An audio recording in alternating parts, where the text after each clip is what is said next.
back home, South Africa has an abundance of wildlife and people coming from near and far to view the wildlife. But those numbers are dwindling due to COVID-19, and private game reserves are now struggling to get back on track. It costs a whopping 140,000 rand to feed a lion for a year, and many are now struggling to foot the bill to ensure conservation for nature and wildlife. eNCA reporter Ronald Masinda joins us from Shamari Private Game Reserve. Good morning to you, Ronald, and thank you so much for joining us. It's not necessarily a working holiday that you are in. This is quite serious in the sense that game reserves are struggling to keep afloat. Good morning. Good morning, Cindy. Well, definitely. And where we are at the rehabilitation center. This is where some of the animals that are either injured or have been adopted will be kept before they go out and are ready to go out in the wildlife. But if you are lucky, we'll see a few animals roaming around. Probably not a leopard or a lion, Cindy, where we are standing. But for more on everything that has been done here in this private game reserve, I am joined by two guests. I'm going to start off with you, Catherine. Thank you so much indeed for your time. You are the manager at Born Free. Talk to us a bit about the work that goes into.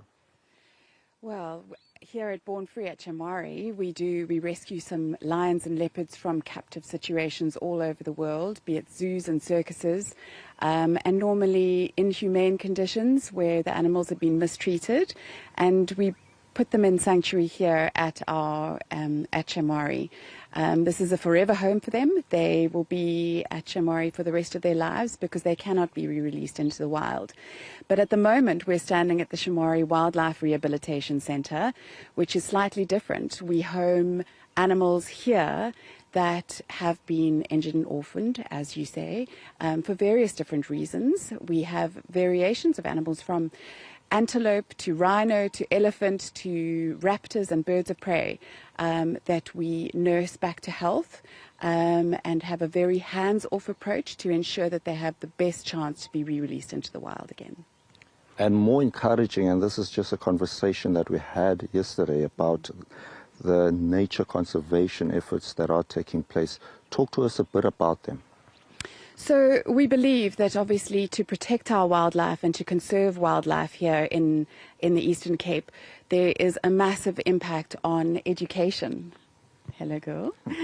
There's a massive impact that needs to be spread around the local communities.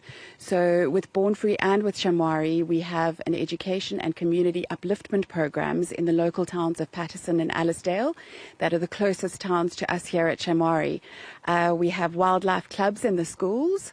We have initiatives that assist our locals in building their own veggie gardens to be self-sustaining, to put water tanks to ensure that they have water to be able to look after those veggie gardens, and all in all just teach them that we can live harmoniously together if we look after and conserve our wild heritage. Just lastly, what can we do better as South Africans to conserve our wildlife?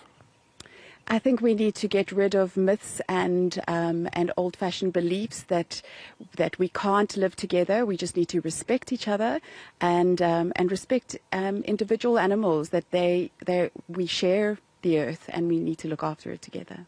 All right, thank you so much indeed for your time. Let's continue our conversation. We'll be speaking to the CEO now. Thank you so much, Joe, for your time.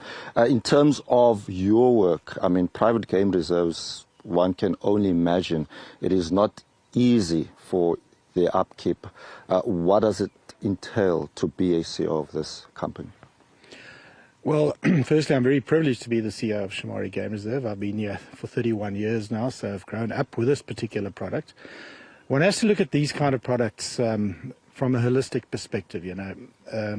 These products are funded by visitors from abroad and from locally that come to see the wildlife. At the end of the day, they're here predominantly to see the wildlife and have those kind of wild experiences.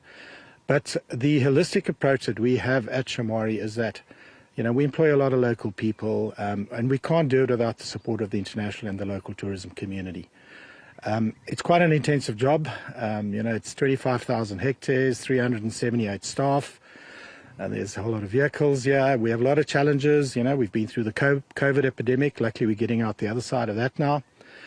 And the response from the international market has been overwhelming, so they're coming back really quickly back into South Africa, certain markets better than others.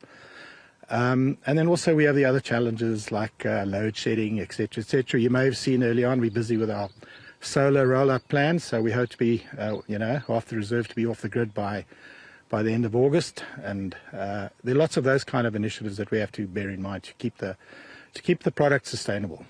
Yes, indeed, Joe. And I can't imagine living in the dark in a private game reserve. I mean, all the animals that are around. But talk to us about some of the competitors on the market, because there are game reserves across South Africa, some very prominently known, and this obviously deals with the kind of competition that you are faced with. In the Eastern Cape, why should people come here?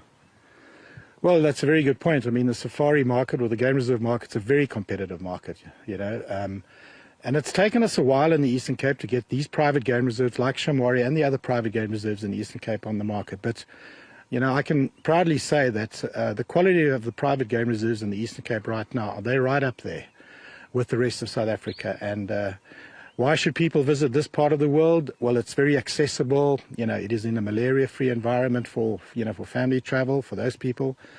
But the quality of accommodation, the quality of the wildlife that these private game reserves in Shamari offer, we don't have to stand back for the rest of South Africa. It's really come along in leaps and bounds. We're very proud of what we've achieved. And, it fits in very nicely into the tourism profile in South Africa. Talk to us about the issue of crime, because often when we talk about crime that is committed, one looks at rhino poaching, but there have been people targeted, visitors on their way to private game reserves.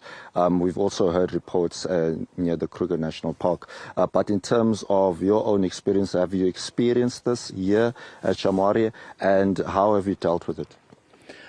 Yeah, I mean, security is a concern throughout the country. I think we just need to inform our guests as to the modus operandi. It's not. Luckily, we haven't had any incidents at Shamari in particular. We are forever vigilant about the poaching situation, because poaching is around, and you got to be proactive when you combat poaching activities. I think the most important thing is to inform the guests, as to how they should plan their travel arrangements and their travel trips around South Africa to avoid certain areas possibly. And and if we do that accurately, then there should be no problem. Joe, thank you so much indeed for your time, and Catherine, thank you so much indeed for your time as well. That is the team from the Shamari Private Game Reserve.